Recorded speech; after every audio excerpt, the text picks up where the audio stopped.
All right, so we previously discussed that right now Alabama is going through a bit of a dry period, and because of that, a fire alert was issued within the state.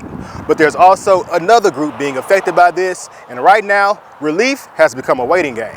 There's a little bit difference in the 2016 in that it was hotter and drier longer throughout the year. According to history, this time of year is not uncommon for dry conditions. It's very reminiscent to 2016, in which we had a terrible fall fire season, but actually 2016 started in the northeast corner of the state. We had fires all summer, and then it just slowly expanded into the state. The 2019 drought was actually a little closer to what we're seeing today, where you were, at the end of August, you kind of stop. There's just no more rain happening. While we may know what this time of year brings, climatologist Lee Ellenberg asks a bigger question. So it's dry, sure, but what does that actually mean? How is it impacting people? How is it impacting our farmers? How is it impacting our ag land? And the answer? These fall droughts really seem to affect our grasslands and pasture lands. A lot of our cattle producers, they utilize grassland for their feed, and so if the grass dries up, they have to buy hay.